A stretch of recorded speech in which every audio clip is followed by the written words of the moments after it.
دع الأيام تفعل ما تشاء وطب نفسا إذا حكم القضاء ولا تجزع لحادثة الليالي فما لحوادث الدنيا بقاء وكن رجلا على আসসালামু আলাইকুম রহমতুল্লাহি ওয়া বারাকাতুহু। ওয়ালাইকুম আসসালাম। আমি সকলকে স্বাগত জানিয়ে সময় নষ্ট না করে আমি সরাসরি আলোচনায় যাচ্ছি। আমিও আপনাদের মতনই একজন প্রকৌশলী। আমি কোনো আলেমে দ্বীন নই, তবে একেবারে শুরু থেকেই ইসলামী অর্থনীতির উপরে বিশ্ববিদ্যালয়ে পড়াকালেই যথেষ্ট আগ্রহ ছিল। তখন থেকে লেখালেখি করি এবং পরবর্তীতে আরো 3বার বিজনেস ডিগ্রি করার ফলে আমি অর্থনীতি সম্পর্কে বারবার পড়ালেখা করার সুযোগ ঘটেছে। আল্লাহ পাক তৌফিক দিয়েছেন। তো তার প্রেক্ষিতে এর প্রতি একটা ইন্টারেস্ট ডেভেলপ করেছে। আমি তার ভিত্তিতেই আমার আলোচনা রাখছি। আজকে মূলত এটাকে দার্সি কোরআন হিসেবে দেখাচ্ছি, কিন্তু এর মূল আলোচ্য বিষয় হচ্ছে রিবা বা সুদ। সূরা আল বাকারার 275 থেকে 280 আয়াতের বিষয়টাই ফোকাসে থাকবে। সবার শুরুতেই আমি আপনাদের বিবেচনার জন্য একটা মৌলিক বিষয় উপস্থাপন করছি যে হালাল হারাম বা এই যে বিষয়টা, এটা সবসময় পার্সপেক্টিভে থাকতে হয়। তাহলেই হালাল হারাম সম্পর্কিত যে আয়াতগুলো আমি ব্যাখ্যা করবো সেটা পরিষ্কার করে বোঝা যাবে। যে হালাল হারাম সম্পর্কে কিছুটা অস্পষ্টতা মানুষের থাকে, যে আসলে কিভাবে হালাল হয় বা কিভাবে কি। হালাল হচ্ছে সব জিনিসই মৌলিকভাবে সবকিছু মুবাহ,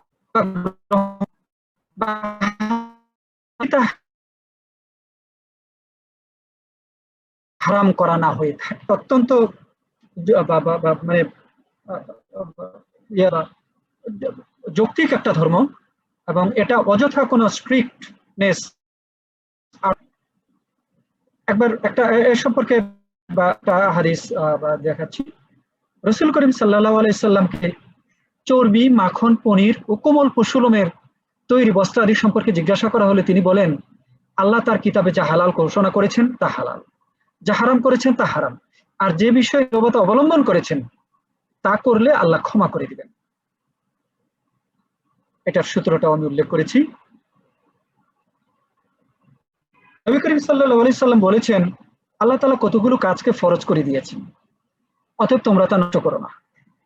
তিনি কতগুলো সীমা নির্দিষ্ট করে দিয়েছেন, তোমরা সে সীমা লঙ্ঘন করো না।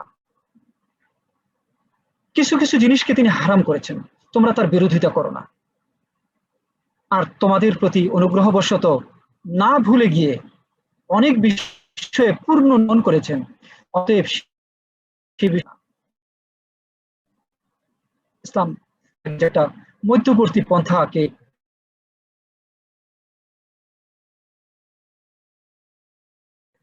গুরুত্ব দেয়। এটা তিরমিজি শরীফ সূরা নহলের 116তম আয়াতের তরজমা হচ্ছে এরকম, তোমাদের মুখে যা আসে তাই বলে দিও না এটা হালাল ও এটা হারাম, এতে করে আল্লাহর নামে মিথ্যা কথা। আর যারাই আল্লাহর নামে এ ধরনের মিথ্যা কথা প্রচার করে তারা কখনই কল্যাণ বা সাফল্য লাভ করে না। সূরা আনামের 119 নম্বর আয়াতে আল্লাহ যা কিছু তোমাদের জন্য হারাম করেছেন তা তিনি নিজে সুস্পষ্ট ও ভিন্ন ভিন্ন করে তোমাদের জন্য বলে দিয়ে, এই যে মৌলিক, এটাকে সামনে রেখেই আমরা আমাদের আলোচনাটা চালিয়ে যাব যে হালাল হারাম কিভাবে হয়। আমরা প্রথমে সূরা আল বাকারার যে 275 থেকে এখানে 274 লিখেছি, 275 থেকে 280 নম্বর যে আয়াত, তার একটা শানে নজুল সংক্ষিপ্ত ভাবে ব্যাখ্যা করছি। যে সূরা আল বাকারা একটি মাদানী সূরা, আপনারা জানেন।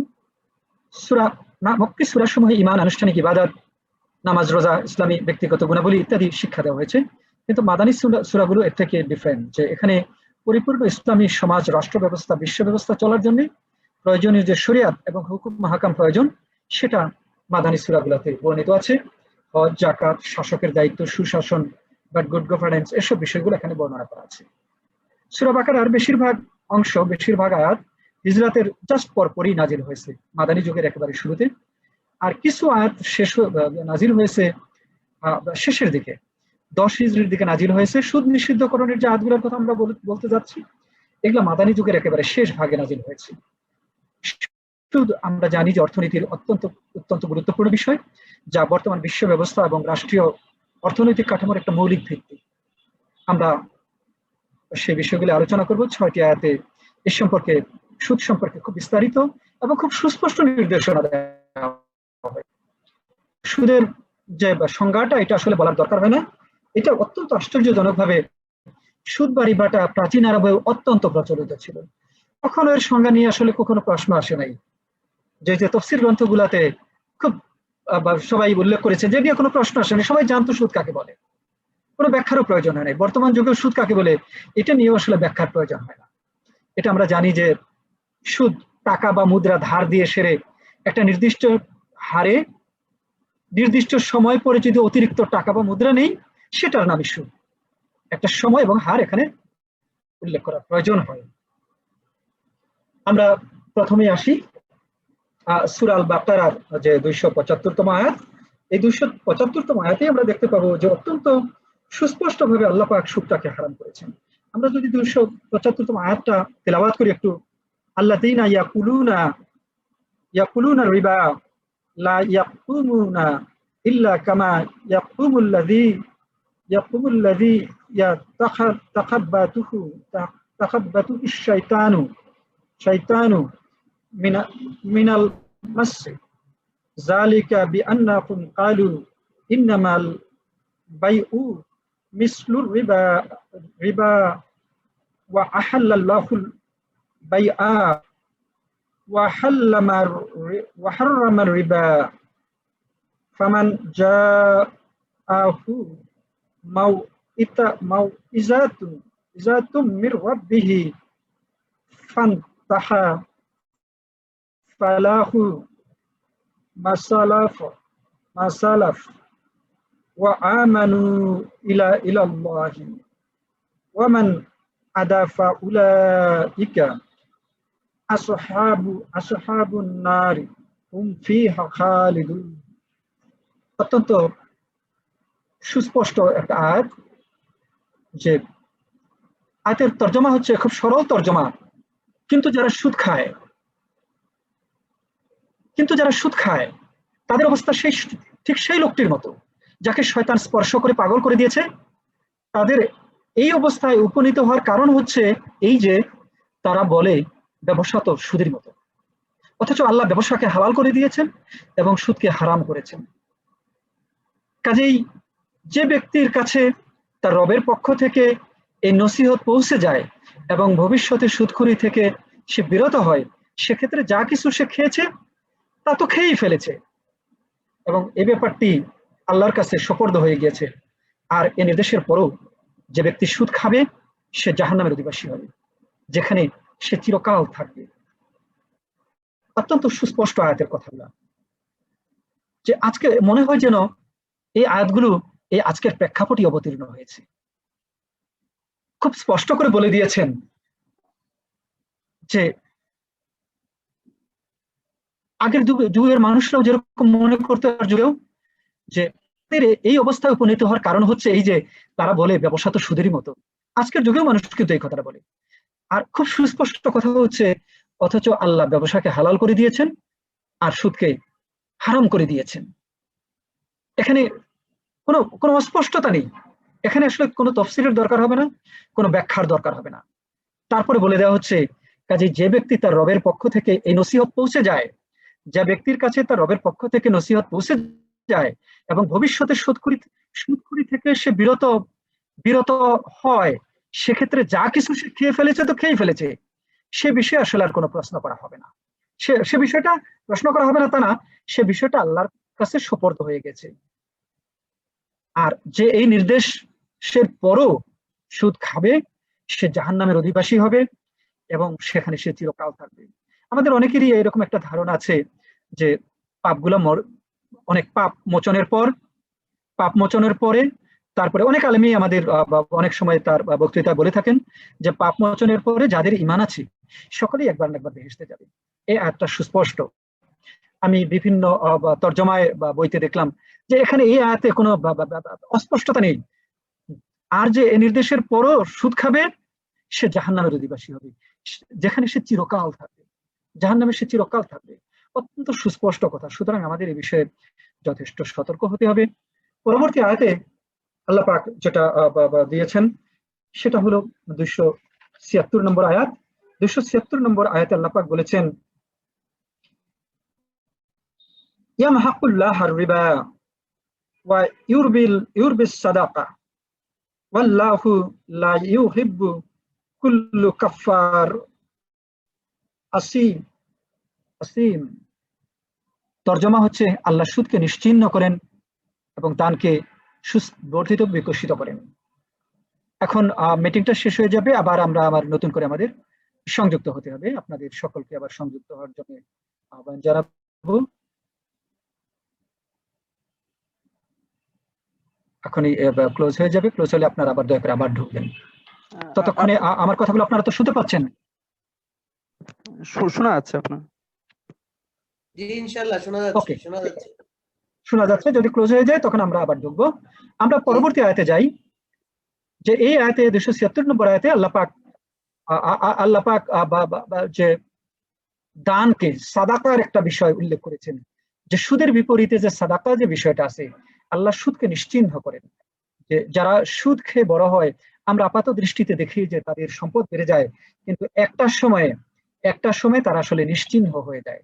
এটা আমাদের সামনে আমরা যদি দীর্ঘ উদাহরণগুলি, অনেকগুলো উদাহরণ দেখি, তাহলে আমরা দেখতে পাবো যে আগের দিনে যারা সবচেয়ে বড় ধনী ছিলেন, যদি সুদের ফলে তারা যদি সুদ ক্রমাগত বাড়তেই থাকতো, তাহলে আমরা তাদেরকে মহিরুহ হিসাবে দেখতাম। কিন্তু আমরা দেখতে পাচ্ছি যে আগের যুগের অনেক বড় বড় ধনীরা নিশ্চিহ্ন হয়ে গেছে। আর যারা দান করেছেন তারা আসলে খুব খারাপ অবস্থা আছেন, তারা আসলে দানকে আল্লাহ পাক বর্ধিত করে দেন। 277 নম্বর আয়াত সূরা আল বাকারার, সেখানে আল্লাহ পাক বলেছেন, ইন্নাল্লাযীনা আমানু ওয়া আমিলুস সালিহাতি ওয়া আকামুস সালাতা ওয়া আতুজ যাকাতা লাহুম আজওয়াহুম ইনদা রাব্বিহিম ওয়া লা খাউফুন আলাইহিম ওয়া লা হুম ইয়াহজানুন। সরল তরজমা হচ্ছে, অবশ্যই যারা আনে, সৎ কাজ করে, নামাজ কায়েম করে ও যাকাত দেয়, তাদের প্রতিদান নিঃসন্দেহে তাদের রবের কাছে আছে এবং তাদের কোনো ভয় নেই এবং তারা দুঃখিত হবে না। আমরা দেখতে পাচ্ছি যেখানে ঈমান আনার কথা, সৎ কাজ করার কথা, এটা অনেক আয়াত, আল কোরআনের অনেক আয়াতে ঈমান আনার কথা এবং সৎ কাজ করার কথা একই সাথে বলা আছে। একই সাথে নামাজ কায়েম করা এবং যাকাত দেওয়ার কথাও বলা আছে। অত্যন্ত বেশিবার এসেছে ঈমান আনা এবং আমলে সালে করা, এই জিনিসটার প্রতি গুরুত্ব এখানে দেওয়া হয়েছে। আমরা পরবর্তী যে 278 থেকে 280 নম্বর আয়াত, সে আয়াতের সংক্ষিপ্ত আছে, একটু শানে নুজুল আছে। সেই শানে নুজুলের ঘটনাটা আমরা জেনে নিব। যে ঘটনাটা হলো, ঘটনাটি মক্কা বিজয়ের পরে, এটা মাদানী যুগে, কিন্তু মক্কা বিজয়ের পরে মক্কা শরীফে সুদ সংক্রান্ত বিষয়টাই আরো কঠিন আয়াত আল্লাহ পাক নাজিল করেছেন সেই সময়ে। সেটার যে প্রেক্ষিত, সেই প্রেক্ষিতটা শানে নুজুলটা একটু ব্যাখ্যা করে নিচ্ছি। মক্কা শরীফে বনি সকিফ এবং বনি মখজুম নামে দুটা পুত্র ছিল। তাদের মধ্যে সুদের কারবার ছিল। তারা মুসলিম হওয়ার আগে তাদের মধ্যে সুদের কারবার অত্যন্ত জমজমাট ছিল। বনি সকিফ একটু ধনী শ্রেণীর, তারা সুদে টাকা লগ্নি করত, আর বনি মখজুম একটু দরিদ্র ধরনের ছিল, তারা সুদের টাকা নিত। বনি মখজুম মুসলিম হওয়ার পরে, বনি মখজুমের অধিকাংশ লোক প্রথমে মুসলিম হয়ে গেল, পরে বনি সকিফও হয়েছে। বনি সকিফের অল্প লোক মুসলিম হয়েছিল। বনি মখজুমের লোকরা যখন মুসলিম হয়ে গেল, তাদের কাছে তো আগেই আয়াত নাজিল হয়েছে যে সুদের টাকা, সুদ খাওয়া যাবে না, সুদ দেওয়া যাবে না। সুতরাং মুসলিম হওয়ার পরে তারা অলরেডি, তারা যে সুদের টাকা নিয়েছিল, তারা সুদের টাকা পরিশোধ করতে অস্বীকার করলো, কারণ সুদ হারাম তারা জানে। আমরা তো 275 নম্বর আয়াতে পেয়েছি যে সুদ হারাম। আয়াতগুলি আসলে একই দিনে সবগুলো অবতীর্ণ হয় নাই, একটু সময় দিয়ে আয়াতগুলো নাজিল হয়েছে। বনি মখজুমের লোকরা বলল, আমরা হালাল উপায় উপার্জন করছি, তা দিয়ে সুদের অর্থ পরিশোধ না। আর অপরপক্ষে বনি মখজুম, বনি সকিফ সুদের টাকা তাদের দিতেই হবে। বনি সকিফ পুরোটা মুসলিম হয় নাই, কিন্তু তারা একটা চুক্তি দ্বারা ইসলামী সাম্রাজ্যের সাথে, ইসলামী রাষ্ট্রের সাথে একটা চুক্তি দ্বারা ইসলামী আইন মানতে তারা আনুগত্য স্বীকার করেছিল। সুতরাং এটা মানতে তারা বাধ্য ছিল, কিন্তু তারা মানতে অস্বীকার করলো। সুতরাং তারা একটা কনফ্লিক্টিং একটা পজিশনে চলে গেল। তখন রাসূল সাল্লাল্লাহু আলাইহি ওয়াসাল্লামের পক্ষ থেকে মক্কার যিনি প্রশাসক ছিলেন, দুটো রেওয়ায়েত আছে। একটা রেওয়ায়েতে তখন হযরত মুয়াজ রাদিয়াল্লাহু তাআলা আনহু ঠিক এই সময়ে প্রশাসক ছিলেন। আরেকটা রেওয়ায়েত আছে যে ইতাব ইবনে উসাইদ সেই সময় মক্কার প্রশাসক ছিলেন। যাই হোক, তিনি মক্কার প্রশাসক ছিলেন। রাসূল সাল্লাল্লাহু আলাইহি ওয়াসাল্লামের কাছে এ বিষয়ে নির্দেশনা চেয়ে লিখিতভাবে জানালেন যে এরকম একটা ঘটনা। সেই সময়ে 278 নম্বর থেকে 280 আয়াতগুলো নাজিল হলো। এই আয়াত বা গুলার যে এই যে ঘটনাটা, এটা যে শানে নুজুল, আমি যেটা গ্রহণ করেছি কোরআনুল করিম মদিনা মুনাওয়ারা থেকে যখন প্রকাশিত হয়েছে তার থেকে তার পৃষ্ঠা নম্বর উল্লেখ করেছি, সেখান থেকে ঘটনাটা উল্লেখ করেছি। এই আয়াতে আল্লাহ পাক খুব সুস্পষ্ট 278 নম্বর আয়াতে বলে দিচ্ছে যে অত্যন্ত কঠিন আয়াত। কোরআনে কারিমে এত কঠিন আয়াত সচরাচর নাজিল হয় না। এত কঠিন আয়াত সচরাচর নাজিল হয় না কোরআনে কারিমে। 278 নম্বরে বলছে, ইয়া আইয়ুহাল্লাযীনা আমানুত্তাকুল্লাহা ওয়াযারু মা বাকিয়া মিনার রিবা ইন কুনতুম মুমিনিন। হে ঈমানদার লোকেরা, তোমরা ভয় করো আল্লাহকে এবং সুদের অবশিষ্টাংশ পরিহার করো যদি তোমরা ঈমানদার হও। এটা আসলে সকলের উদ্দেশ্যে, যারা সুদ নিয়েছে এবং যারা সুদ দিয়েছে। তারপরের আয়াতটা হচ্ছে সবচেয়ে কঠিন যে আয়াতটা, 279 নম্বর আয়াত। আল্লাহ পাক বলছেন, ফাইল্লাম তাফআলু ফাজনু বিহারবিম মিনাল্লাহি ওয়া রাসূলিহি ওয়া ইন তুবতুম ফালাকুম রুউসু আমওয়ালিকুম লা তাজলিমুন ওয়া লা তুজলামুন। অত্যন্ত কঠিন কথা এই আয়াতে আল্লাহ পাক বলেছেন। তরজমাটা হলো, আর যদি তা নাই করো, তার মানে অবশিষ্টাংশ যদি তোমরা পরিহার না করো, তাহলে আল্লাহ ও তার রাসূলের সাথে যুদ্ধের জন্য প্রস্তুত হও। অত্যন্ত কঠিন কথা। আল্লাহ পাক ঘোষণা করে দিচ্ছেন যে তোমরা যদি সেটা পরিহার না করো সুদ, তাহলে আল্লাহ ও তার রাসূলের সঙ্গে যুদ্ধের জন্য প্রস্তুত। আজকের যুগেও কিন্তু এটা এই আয়াতটা প্রযোজ্য। আর তোমরা যদি তওবা করো, তাহলে তোমাদের জন্য মূলধন ফেরত পেতে পারো। তওবা যদি না করো, তোমরা যদি এটা গ্রহণ না করো তোমাদের জন্য যে সুযোগ, তাহলে তোমরা মূলধনও ফেরত পাবে না। তোমরা মূলধনও ফেরত পাবে না। আল্লাহ পাক তবে জানিয়ে দিচ্ছেন, তোমরা জুলুম করবে না, তোমাদের উপরে জুলুম করা হবে না। 280 নম্বর আয়াতে আল্লাহ পাক যেভাবে বলেছেন যে ইসলামের যে অত্যন্ত সৌন্দর্যপূর্ণ যে আয়াত, ইসলামের যে মধ্যপন্থা এবং মানুষের প্রতি যে একটা সংবেদনশীলতা 280 নম্বর আয়াতে সেটারই প্রতিফলন ঘটেছে। ওয়া ইন কানা জুউসরাতি ফানাজিরাতুন ইলা মাইসারাতি ওয়া আন তুসাদ্দিকু খায়রুল লাকুম ইন কুনতুম তা'লামুন। যদি ঋণ গ্রহণকারী অভাবগ্রস্ত হয়, তবে তাকে সচ্ছলতা আসা পর্যন্ত সময় দেওয়া উচিত। আর যদি ক্ষমা করে দাও তবে তা খুবই উত্তম, যদি তোমরা উপলব্ধি করো। এটা আরেকটা মৌলিক নীতি। ইসলামের স্বাভাবিক যে অন্যান্য নীতিগুলো আছে তার সাথে অত্যন্ত সামঞ্জস্যপূর্ণ ইহসানের যে নীতি, এখানে সেটাই বলা হচ্ছে। কেউ যদি ঋণ গ্রহণ করে থাকে এবং তারপরে যদি অভাব হয়ে যায়, সময় দেওয়া উচিত। আর একটা ক্ষমা দেওয়া যায়, তাহলে সব অত্যন্ত ভারসাম্যপূর্ণ ধর্ম, এবং এখানে এইসব বিষয়গুলো অত্যন্ত সুস্পষ্টভাবে বর্ণনা করা হয়েছে। এ প্রসঙ্গে সূরা আল ইমরানেও আরেকটা আয়াত রয়েছে সুদ প্রসঙ্গে। সেটা হলো, এর সরল তর্জমা যদি করি, হে ঈমানদারগণ, তোমরা সুদ খেও না দ্বিগুণ ও চতুর্গুণ, এবং আল্লাহকে ভয় করো। আশা করা যায় তোমরা সফল হবে। আমরা তেলাওয়াত করলাম আল কোরআনের আল্লাহ পাকের সুদকে হারাম করেছেন এবং এর সম্পর্কে যথেষ্ট সতর্কবাণী উচ্চারণ করেছেন। আমরা এর আয়াতগুলোর থেকে যে মর্মার্থগুলো যদি কোরআনের ভাষায় শুধু নিয়ে নেই, ভাষায় যদি নিয়ে নেই যে কিন্তু যারা সুদ খায় তাদের অবস্থা ঠিক সেই লোকটির মতন যাকে শয়তান স্পর্শ করে পাগল করে দিয়েছে। 275 নম্বর আয়াতে তারা বলে সুদ তো, ব্যবসা তো সুদেরই মতো, একটা ডাহা মিথ্যা কথা।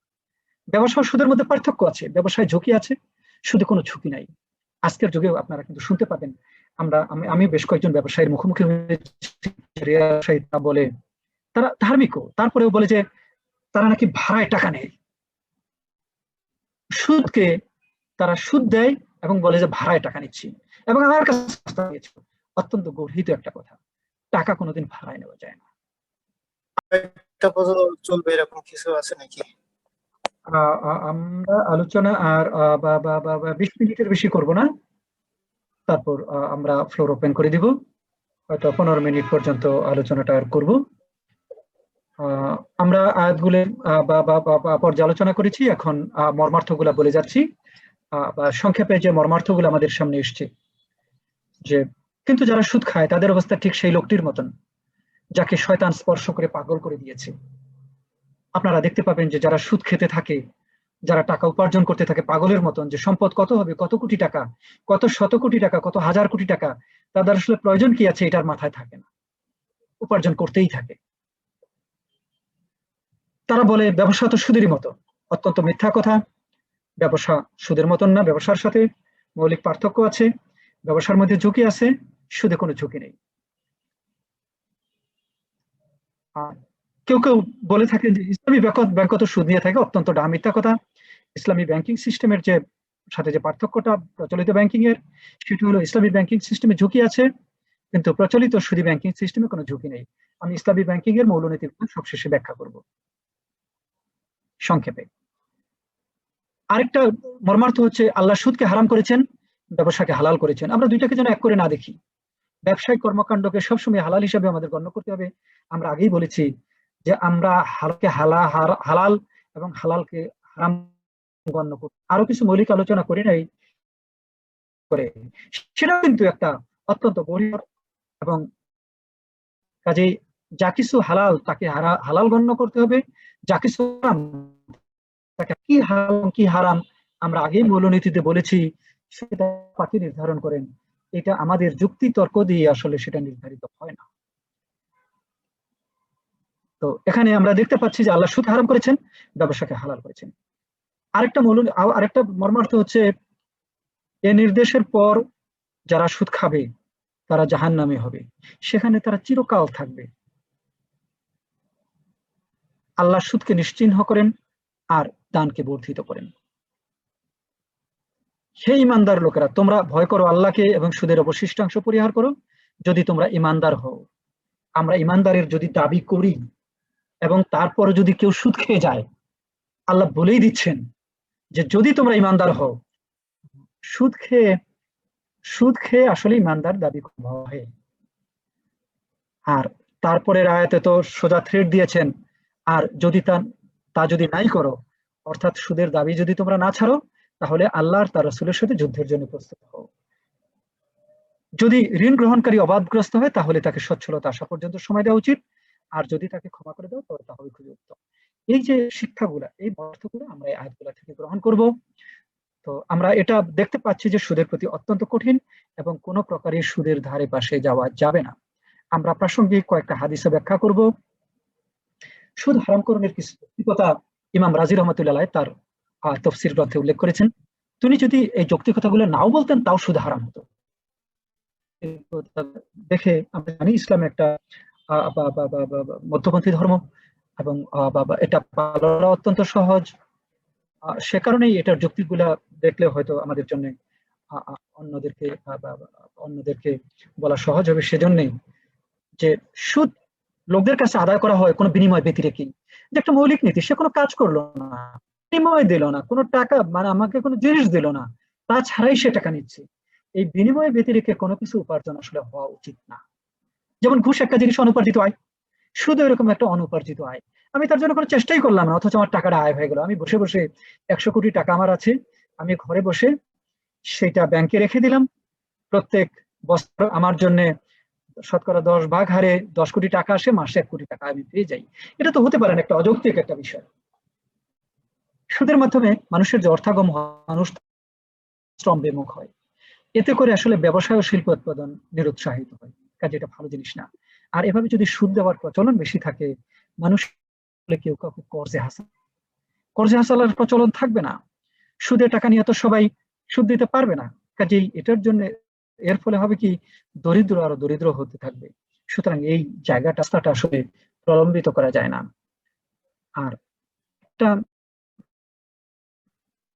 ইকোনমিক্স যারা যারা পড়েছেন, আমি 3বার একটা ডিগ্রি করেছি বিজনেস অ্যাডমিনিস্ট্রেশনের, সেখান থেকে নোবেল প্রাইজ থিওরি, যে ইন্টারেস্ট রেট যখন 0 হবে তখন ইকোনমিতে ফুল এমপ্লয়মেন্ট হবে।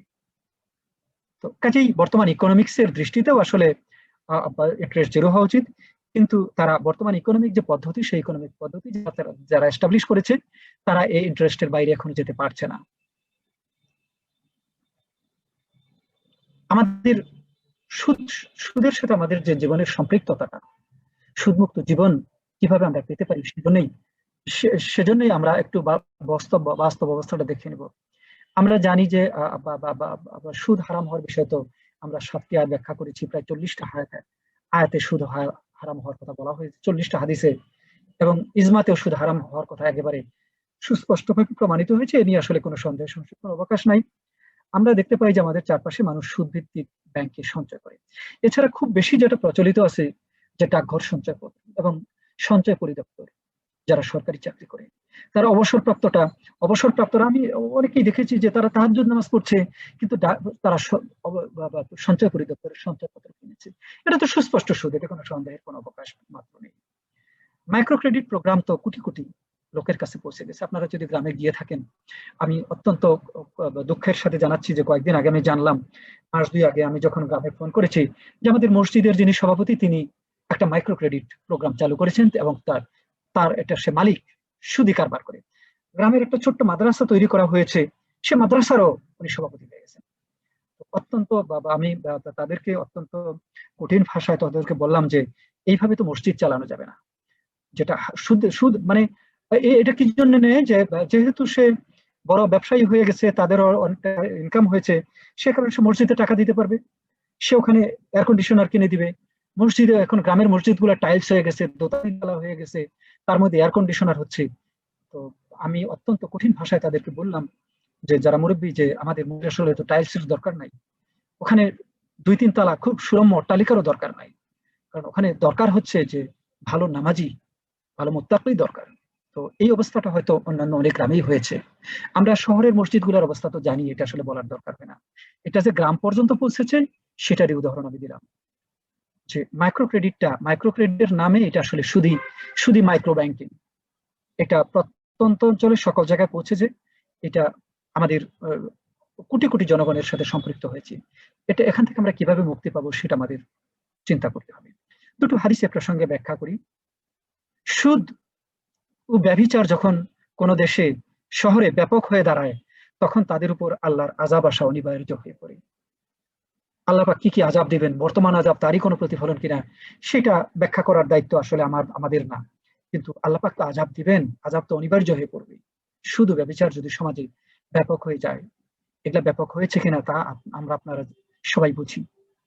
আর দ্বিতীয় যে হাদিসটা অত্যন্ত কঠিন হাদিস, এটা মুসনাদে আহমদ, আবু দাউদ, নাসাই, ইবনে মাজাহ, এই এতগুলা সহিহ হাদিস গ্রন্থে আছে, যে সুদ খায়, সুদ খাওয়ায়, তার সাক্ষী হয়, তার দলিল লেখে, তাদের সকলেরই উপর আল্লাহ তাআলা অভিশাপ করেছেন। অত্যন্ত কঠিন হাদিস, এটি মানুষের কাছে উপস্থাপন করবেন।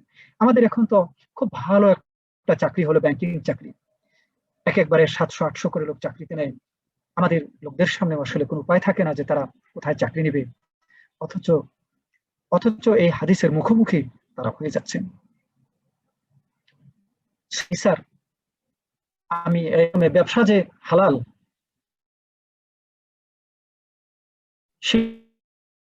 একসাথে জুড়ে না দেয়, সে সম্পর্কে সূরা নিসার একটা আয়াত আছে, সূরা আমি শুধু এটা উল্লেখ করলাম, এটার ব্যাখ্যা করব না। রয়েছে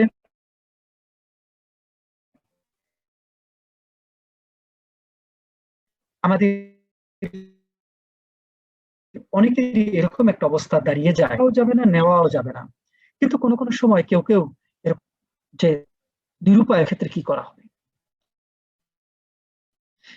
এটা আমরা অনেক বর্ণনা করা হয়েছে। তো এরকমেরই একটা বিষয় যেটা কোন মুহূর্তে করা যায়। ডক্টর ইউসুফ কারজাবির নাম আপনারা অনেকেই শুনেছেন। ডক্টর ইউসুফ কারজাবি সাহেব এ যুগের সবচেয়ে বিখ্যাত আলেম হিসাবে আমরা গণ্য করতে পারি। তিনি ইজিপ্টে জন্মগ্রহণ করেছিলেন, ইজিপ্টে বড় হয়েছেন, এবং তারপরে উনি ইজিপ্টের তৎকালীন হাসানুল বান্না সাহেবের কাছে উনি দীক্ষা নিয়েছিলেন, এবং ওনাকে একসময় ব্রাদারহুডের চেয়ারম্যানশিপ অফার করা হয়েছিল। উনি 1963 সালে দেশ ত্যাগের আগে 3 বার কারাবরণ করেছেন। তারপর 1963 সালে উনি দেশ ত্যাগ করেছেন। দেশ ত্যাগের পরে কেবলমাত্র আরব বসন্তের পরে উনি একবার দেশে এসেছিলেন, পরে আবার দেশান্তরী হয়েছেন। আল্লাহ পাক বাঁচিয়ে রেখেছিলেন 94 বছর বয়স ওনার। উনি উনি অনেকগুলো ভালো ভালো গ্রন্থ লিখেছেন, অত্যন্ত সুন্দর গ্রন্থ লিখেছেন। উনি উনি লিখেছেন যে যদি সুদের ভিত্তিতে ঋণ গ্রহণের তীব্র প্রয়োজন দেখা দেয় তাহলে সুদ খাবেন, তবে কিছু শর্ত, সেক্ষেত্রে মানুষ একা বাধ্য হয়ে পড়লে, যখন আর কোনো উপায় থাকে না, কারণ ইসলাম তো কাউকে ঠেকিয়ে রাখে না, ইসলাম কাউকে ঠেকিয়ে রাখে।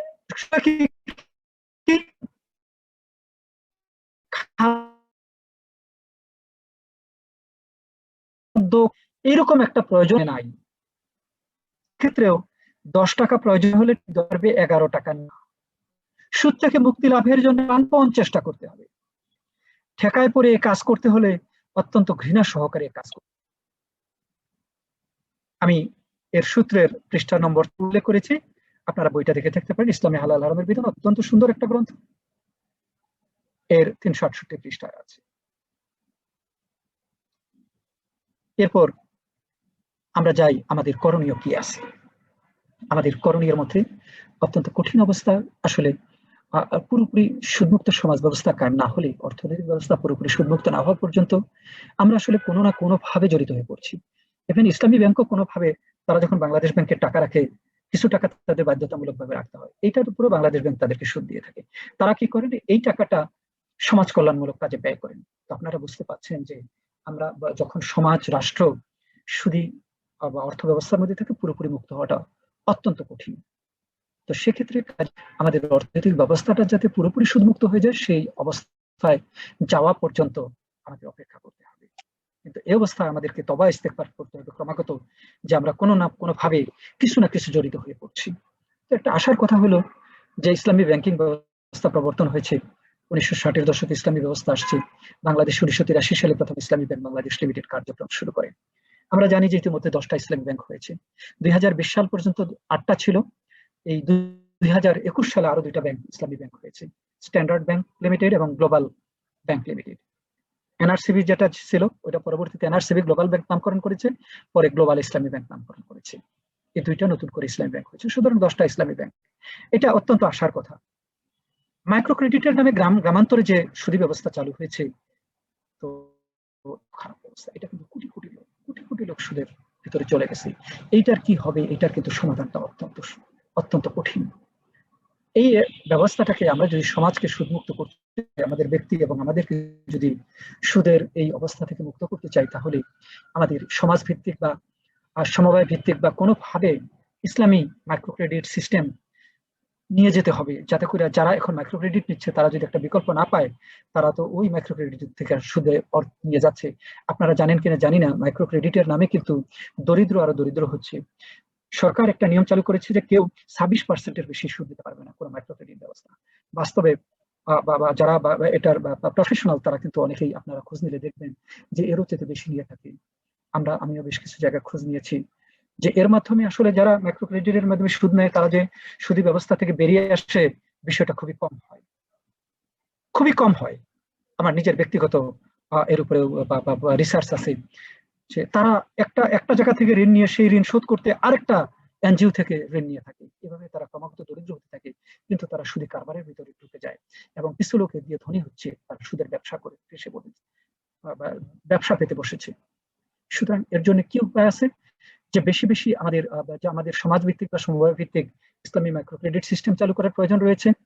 তারপরে বেশি বেশি ধার্মিক উদ্যোক্তা সৃষ্টি করতে হবে, যারা সুদ ছাড়া ভিন্নভাবে অর্থায়ন করে চালাবে।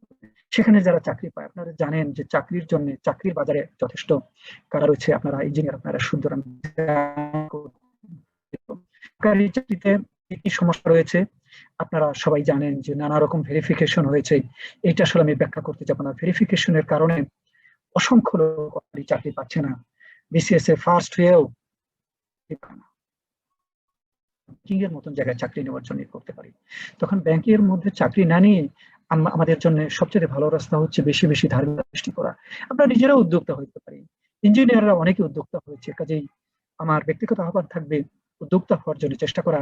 আপনারা চাকরি তৈরি করেন, চাকরি তৈরি করলে আল্লাহ তো ব্যবসাকে, আগের আয়াতগুলোতে বলেছি, আল্লাহ ব্যবসাকে কিন্তু অত্যন্ত উৎসাহিত করেছেন। একটা আয়াতে আল্লাহ পাক ব্যবসাকে উৎসাহিত করেছেন, যে ইভেন ওই যে এর আগে একটা আয়াতে আমি আপনাকে বলতে দেখিয়েছিলাম, 20 নম্বর আয়াতে আল্লাহ পাক যে একটা আয়াতে বলেছেন, কাজেই কোরআনের যতটুকু সহজ ততটুকু আবৃত্তি করো, মানে তিলাওয়াত করার সময় নামাজের মধ্যে।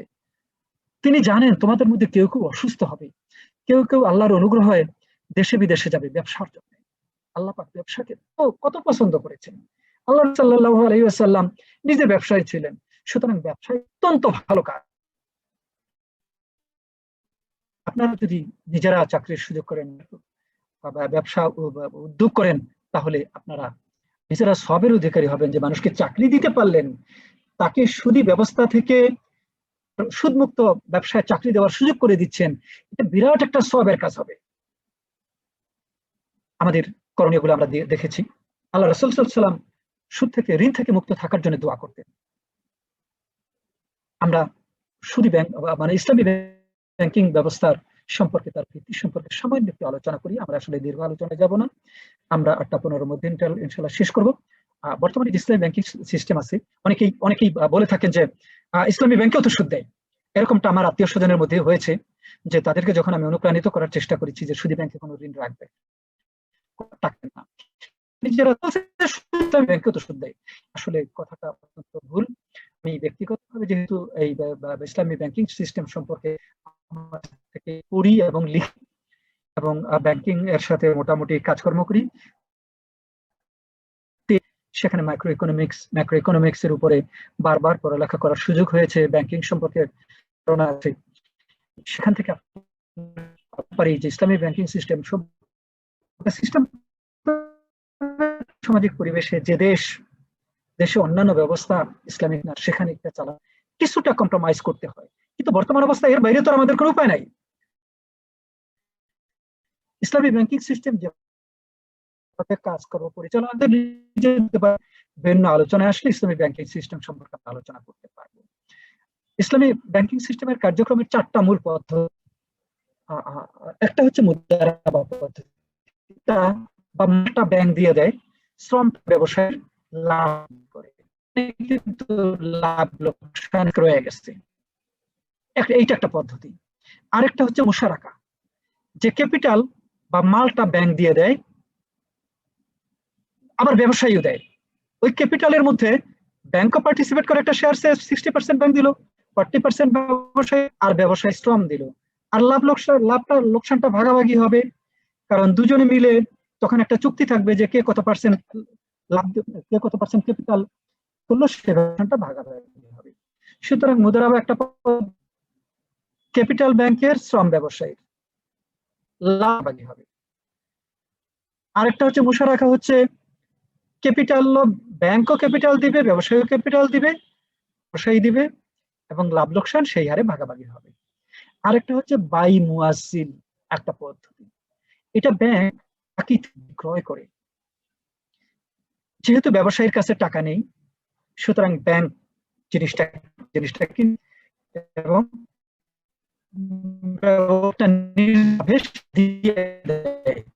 যদি বেশি লাভ করে তার থাকবে, কম লাভে তার ক্ষতি হবে।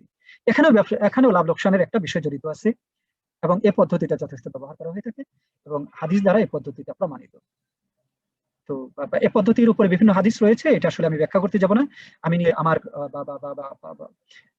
বুখারী শরীফের হাদিসে সুস্পষ্টভাবে বর্ণনা যে ইসলামী পদ্ধতি। আরেকটা ব্যাংক ব্যবহার করে বস্তু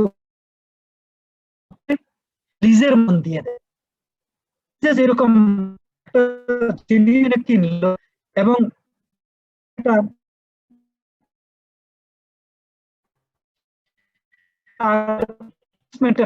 এইভাবে এটা ভাড়া হিসাবে এটা সাধারণত যন্ত্রপাতি কেনার ব্যবহার করে। ওটা যন্ত্রটার থেকে মাসে মাসে একটা ভাড়া নিয়ে থাকে। এই 4টা মূল পদ্ধতিতে এতগুলো উপপদ্ধতি আছে। তারা যে প্রোডাক্ট গুলো বের করে, প্রোডাক্ট গুলো বিভিন্ন নাম আছে, এটা হচ্ছে মৌলিক একটা পদ্ধতি।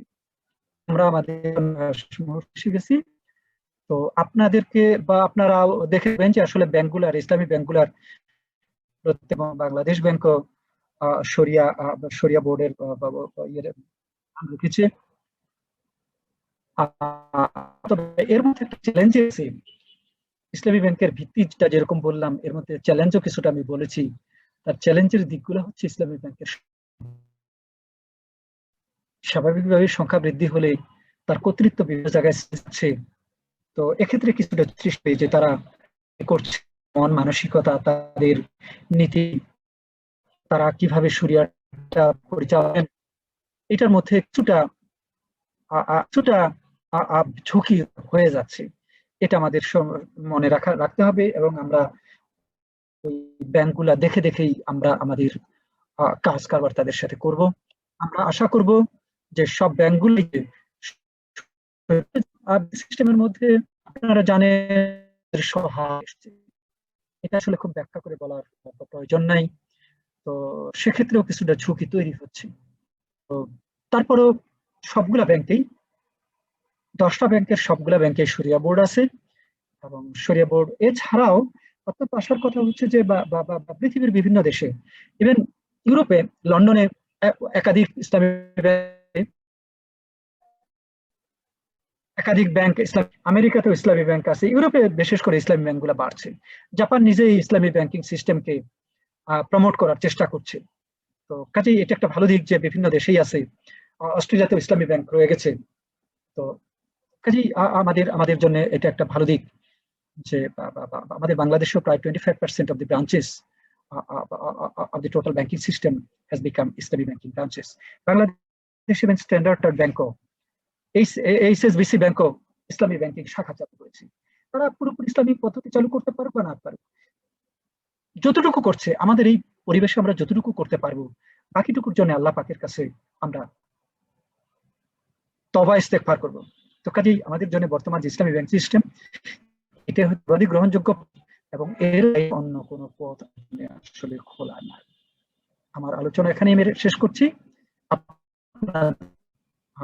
আহ্বান করছি আমরা খুব সংযতভাবে প্রশ্ন করব। আমরা তো কিছু সেন্সিটিভিটি থাকে, আমরা উত্তর সেভাবে দিব। তো সকলকে ধন্যবাদ আমার সাথে আলোচনায় থাকার জন্য এবং আমি সবাইকে ধন্যবাদ জানাচ্ছি আমাকে আমন্ত্রণ জানানোর জন্য। এবার প্রশ্নোত্তর আমরা আলোচনায় যেতে পারি।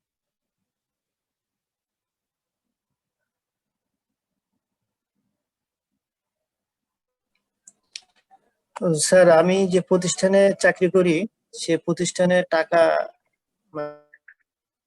আসে এবং সেটা ডাচ বাংলা ব্যাংকের মাধ্যমে আসে। সেজন্য ডাচ বাংলা ব্যাংকে অ্যাকাউন্ট আছে।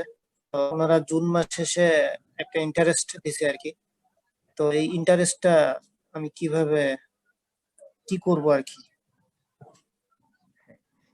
এটা অনেক ক্ষেত্রেই পরিবর্তন করা যায় না। আমি নিজেও চাকরি করি এবং আমার অ্যাকাউন্টটা একটা সময় ব্যাংকের মাধ্যমে টাকাটা আসতো, আমি পরবর্তীতে ইসলামী ব্যাংকিং সিস্টেমের মাধ্যমে আনি। কিন্তু সব এমপ্লয়ার তো আর এটা করবে না। আমি যেরকম অনেক একেবারে যখনই ব্যাপারটা চালু করেছে তার কিছু পরে আমি আমার অনেক ক্ষেত্রে সে সুযোগও থাকে না, কারণ চাকরিতেও কিছু রিস্ক থাকে, সেটা আমরা জানি। ওটু বাকিটুকু তো আল্লাহ পাক মার্জনা করবেন। তো ওখানে একেবারেই কোনো টাকা না রাখা, একেবারেই কোনো টাকা না রাখা, জমা হতে দেওয়া না দেওয়া, তারপরেও কিছু যখন হয়ে যায় বাকিটা বা কোনো প্রকাশ না করে ওয়েলফেয়ার কাজে দিয়ে দেওয়া, এটাই হচ্ছে পদ্ধতি। কোনো সবের আশা করা যাবে না।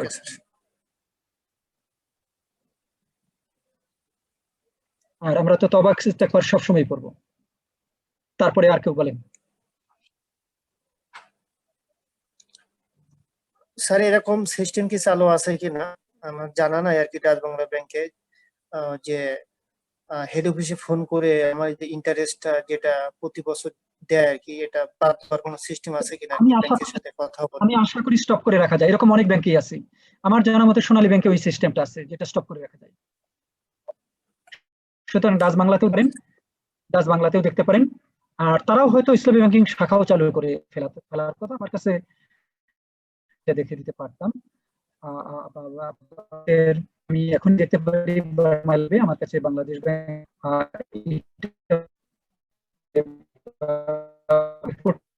অনেক ব্রাঞ্চ চালু করেছে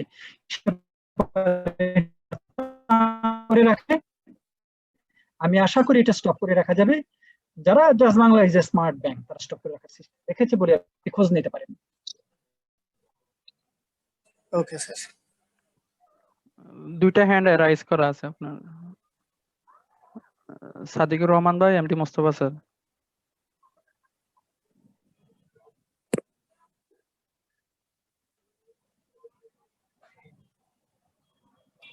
বলেন, কি প্রশ্ন করতে চাইলে মুস্তফা করেন। ভাই একটু আনমিউট করেন, মুস্তফা ভাই আনমিউট করেন হ্যাঁ, আপনার ডিভাইসটা।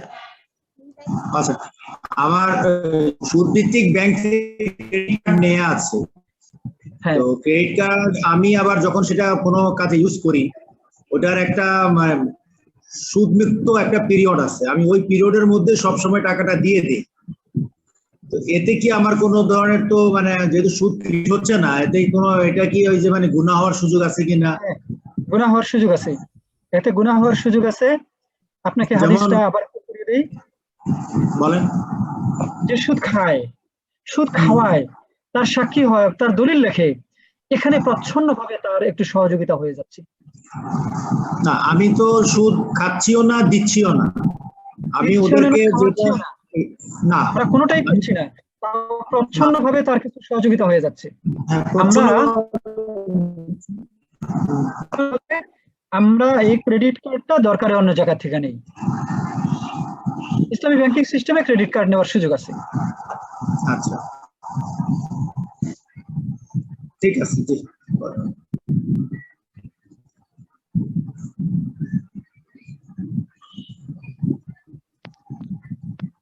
সাদিকুর রহমান ভাই, আপনার কোশ্চেন থাকলে বলতে পারেন।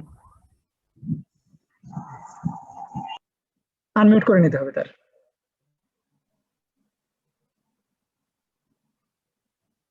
জি, প্রশ্ন করেন।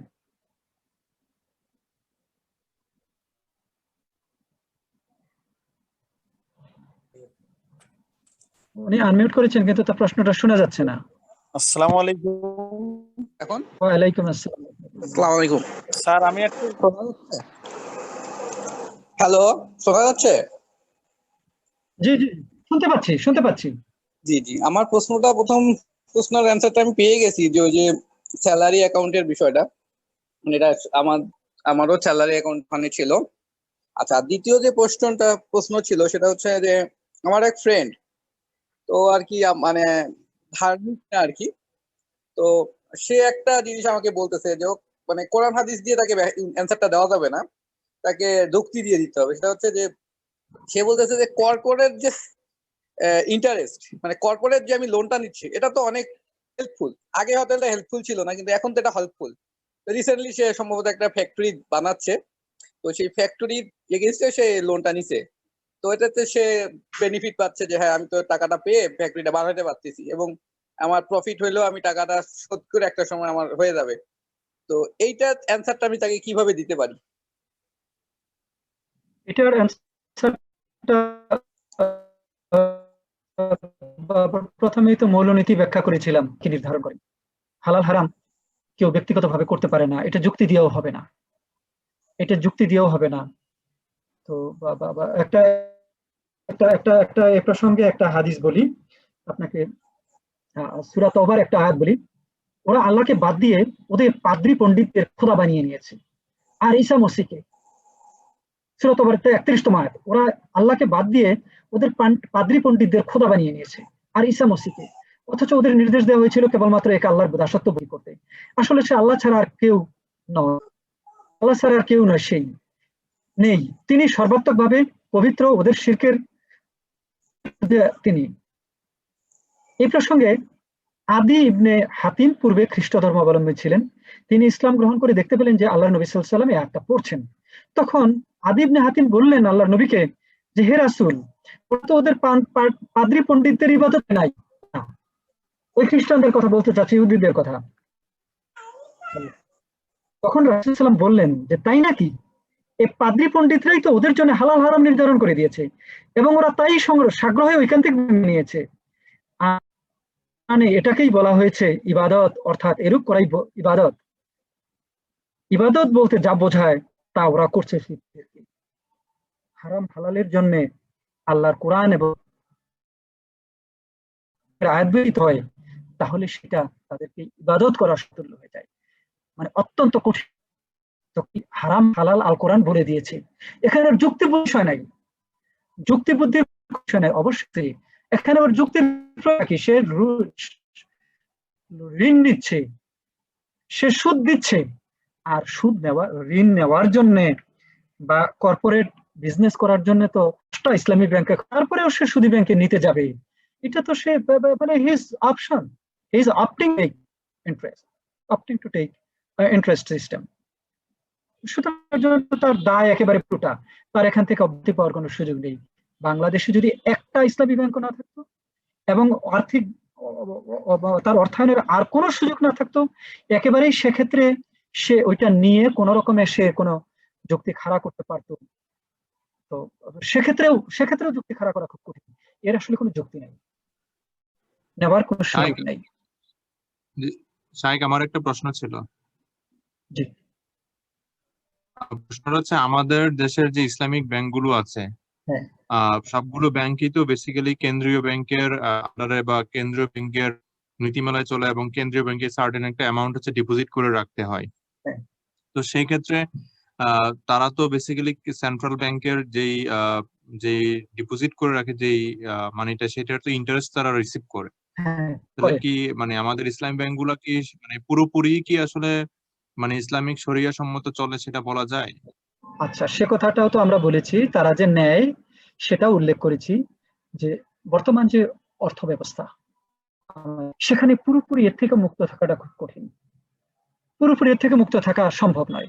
তো তারা যে কাজটা করে, সকল ইসলামী ব্যাংক থাকে, আপনারা দেখতে পান যে ব্যাংকিং ব্যাংক হসপিটাল করেছে, প্রত্যেক জেলায় জেলায় যাবেন। তারা 5টা মেডিকেল কলেজ, পলিটেকনিক ইনস্টিটিউট করেছে, কয়েকটা মেডিকেল কলেজ করেছে। এরকম ভাবে সোশ্যাল ইসলামী ব্যাংক, আল আরাফা ইসলামী ব্যাংক সবাই কিন্তু হসপিটাল করেছে। তারা যে কাজটা করে, ওই যে ওখানে যে ইন্টারেস্টটা তারা পায়, এটা তারা বাদ দিতে পারে না, তারা তো রাষ্ট্রীয় আইনের মধ্যে তাদের থাকতে হয়। ওইটা নিয়ে তারা এই হসপিটাল গুলাতেই ব্যয়টা করে থাকে। আমাদেরও কেউ যদি এরকম কোনোভাবে বাধ্য হইয়া ওই ব্যাংকে থেকে কিছু পায়, তাহলে তাকে ওই টাকাটা কোনো সবের নিয়ত ছাড়া অন্যদেরকে দিয়ে দিতে হবে। আপনি ঠিকই বলেছেন, এটা আমরাও আগে উল্লেখ করেছি যে পুরোপুরি 100% এর মধ্যে থাকতে পারবে না, কিন্তু আমরা তারা যদি 95% থাকে সেটাও কম, সেটাও তো বিশাল।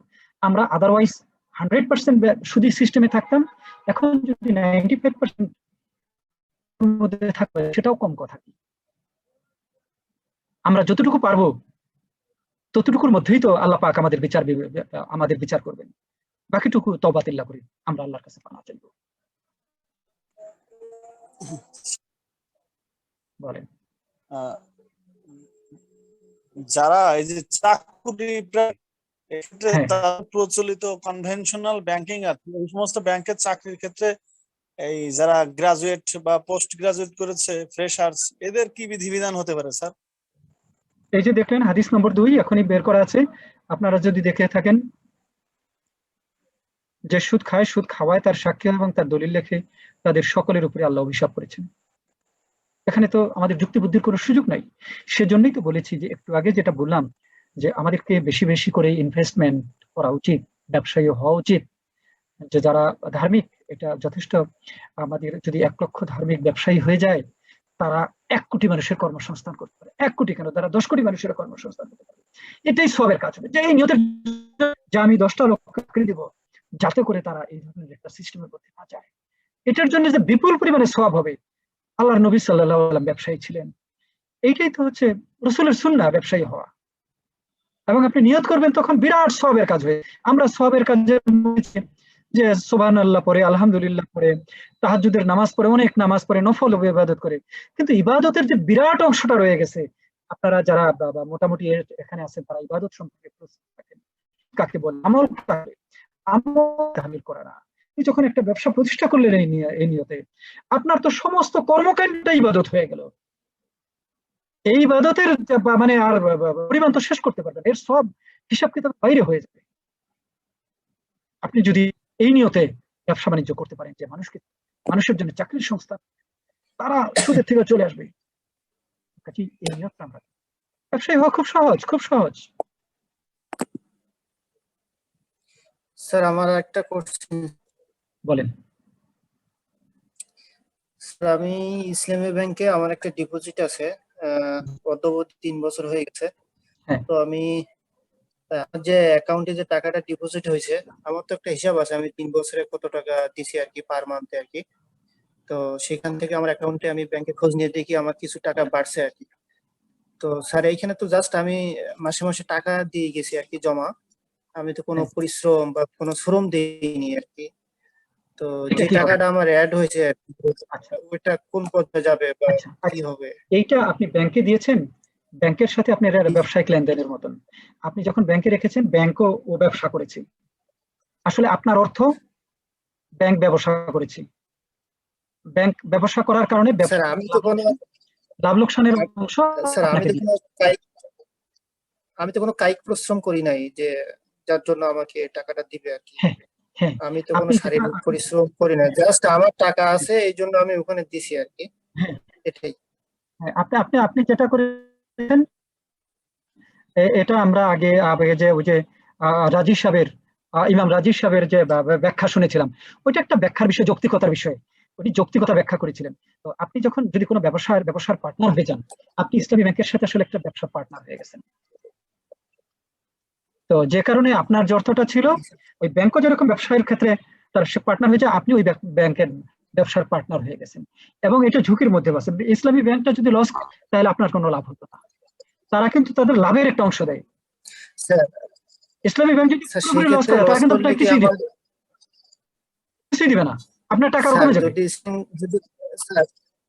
স্যার যদি লস করে তাহলে মনে করেন আমি যদি 3000 টাকা জমা দিই, তো আমি কি ওই লসের একটা অংশ পাবো? দ্যাট মিন্স আমাকে 3000 থেকে কমে যাবে আর কি, আপনার টাকা লস হয়ে যাবে, কমে যাবে, এটাই ইসলামী ব্যাংকের নীতি।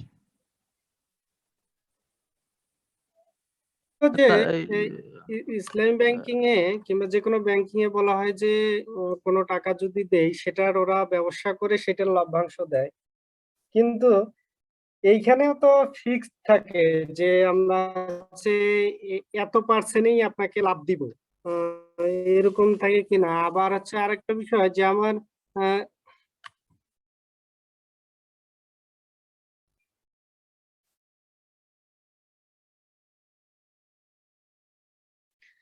জি, আরেকটা বিষয় হচ্ছে যে আমার হচ্ছে ইসলামী ব্যাংকিং এ প্রায় দীর্ঘদিন থেকে কিছু টাকা ছিল আর কি, প্রায় 10,000-এর মতো, প্রায় 4 বছর থেকে। কিন্তু এই টাকা যে 4 বছর পরেও এই টাকায় রয়ে গেছে, কিছু অ্যাড হয়েছে, তার মানে কি 4 বছরেই এদের মধ্যে কোনো যে কি লস হয়নি, তো আমার ওই সম্পূর্ণ টাকাটাই রয়ে গেছে। আচ্ছা, মানে ইসলামী ব্যাংকে, তাই তো? জি। আচ্ছা, বিষয়টা হলো ইকোনমিক্স এর দ্রুত শেষ করবো আর কি, আপনার নামাজ 8:45 নামাজ তো। হ্যাঁ, আমি সংক্ষেপ উত্তর দিয়ে দিচ্ছি। ইনভেস্টমেন্ট ম্যানেজমেন্ট এই সাবজেক্টটাতে যদি যায়, যে স্টক এক্সচেঞ্জের যে মৌলিক ইকোনমিক্স এর এটা থিওরি, যে স্টক এক্সচেঞ্জে স্টক গুলা সবসময় ডাইভার্সিফিকেশন করে। কেন? যে 10টা স্টক কিনে, 10টা স্টক কিনে কেন লাভ হবে, 3টাতে লস, আর কয়েকটাতে হয়তো লাভ লোকসান কিছুই হবে না। মেইনলি ঘটে ওয়ার্ল্ড ওয়াইড, যেটা ঘটে যে ভাগেরও লস হয় না। ইকোনমিক 3টা ব্যবসায় লস হবে, 7টায় লাভ হবে, ওভারঅল তার লাভে থাকবে। তো সে কারণে ওই একটা সিস্টেম, ব্যাংকিং ব্যবস্থাও কেউই লস করে না, তারা লাভ লোকসানে শেয়ার করলেও মোটের উপর একটা লাভ থাকে। তো আপনারা একটা জিনিস দেখতে পাবেন, আমারও তো ব্যাংকিং ইসলাম ব্যাংকিং সিস্টেমে আছে, তো ওখান থেকে বেশ কম রেট পাওয়া যায় অন্য ব্যাংকগুলোর তুলনায়, কারণ তাদের রিস্ক বেশি, তাদের রিটার্নও কম। তো কাজেই তাদের আমি আশা করি পেয়ে গেছেন, যে এ কারণে সাধারণত যখন একটা স্বাভাবিকভাবে বুদ্ধিবৃত্তিকভাবে একটা ব্যাংকও তো ইন্টেলিজেন্স নিয়েই কাজ করবে, সে এমন কাউকে লোন দিবে না যে লস করতে পারে সহজে, তারপরেও কেউ না কেউ করে ফেলতে পারে। তারা ওই যে ফিজিবিলিটি স্টাডি করে, তারা তাদের ওই পিপি প্রজেক্ট প্রপোজাল নেয়, সেটা অ্যানালাইসিস করে, যে দেখে যে একজনের যে লোনটা নিচ্ছে সত্যিকার অর্থে যদি একটা লসিং বিজনেস হয়, ওটা ব্যবসায়ীর জন্যও খারাপ, ব্যাংকের জন্যও খারাপ। কাজেই তারা তো ইন্টেলিজেন্টলি, তারা তো নোয়িংলি যেটা ভালো ফিজিবল ইনভেস্টমেন্ট সেই জায়গাতেই করে, সে কারণে ওভারঅল অধিকাংশ বিজনেসে প্রফিট হয়, এবং সে কারণেই ব্যাংকেরও প্রফিট হয়, ইসলামী ব্যাংকেরও প্রফিট হয়।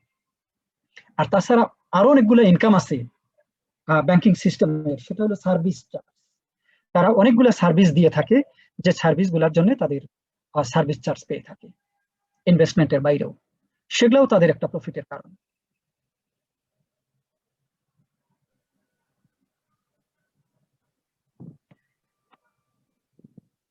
আশা করি আপনার উত্তর পেয়ে গেছেন, আর যদি বেশি জি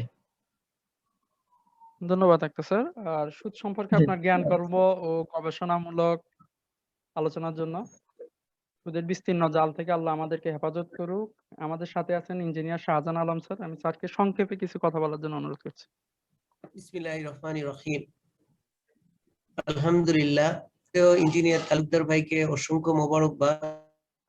সামনে আমাদের জীবন ঘনিষ্ঠ একটাই বিষয় অত্যন্ত সুন্দরভাবে উপস্থাপন করেছে, শিখলাম, এবং আমাদের পরবর্তী কার্যক্রমে তার এই আলোচনা আমাদেরকে সঠিক পথে পরিচালিত করবে ইনশাআল্লাহ। অর্থনৈতিক বিষয়টা আমাদের জীবনের সাথে এমন কোনো অংশ নাই যেখানে ইকোনমিক্স বা অর্থনীতি নেই। আমি আজকের এই আলোচনা শুনে আমার কাছে মনে হয়েছে যে আমাদের আবার নতুন করে রিথিঙ্ক করে জীবন পরিচালিত হবে,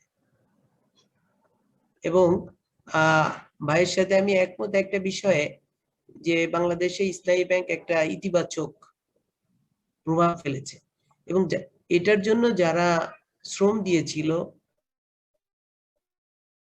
সেটার কথা স্মরণ করতে জন্য তাদেরকে আরো বেশি সম্মানিত করে, ইজ্জত দেয়। এবং গ্রাম দেশে যেটা দেখেছি, মাইক্রো ক্রেডিটের মাধ্যমে পরিবারের শান্তিকে নষ্ট করে দেওয়া হচ্ছে। যুবকরা চাকরির নামে এই মাইক্রো ক্রেডিটে ঢুকে সন্ধ্যার পর্যন্ত বাড়িতে বসে থাকে, বাড়িওয়ালার কাছ থেকে কিভাবে ওই দিনের টাকাটা ছিনিয়ে নিয়ে যেতে হবে। এই যে একটা অশান্তি মাইক্রো ক্রেডিটের নামে চলছে, আমার মনে হয় সহসা একটা পরিবর্তন দরকার। যারা ইসলামী অর্থনীতি নিয়ে করবো তারা যেন এই বিষয়ে আগে আসে। সকল রইজকে আমাদের পক্ষ থেকে আজকের এই অনুষ্ঠান আয়োজন নিয়ে আমার সংক্ষিপ্ত কথা শেষ করলাম। আসসালামু আলাইকুম ওয়া রাহমাতুল্লাহ। ধন্যবাদ স্যার, নামাজেরও সময় আসছে, আজকে প্রোগ্রাম আমরা এখানে শেষ করছি। জাযাকাল্লাহ খাইরান।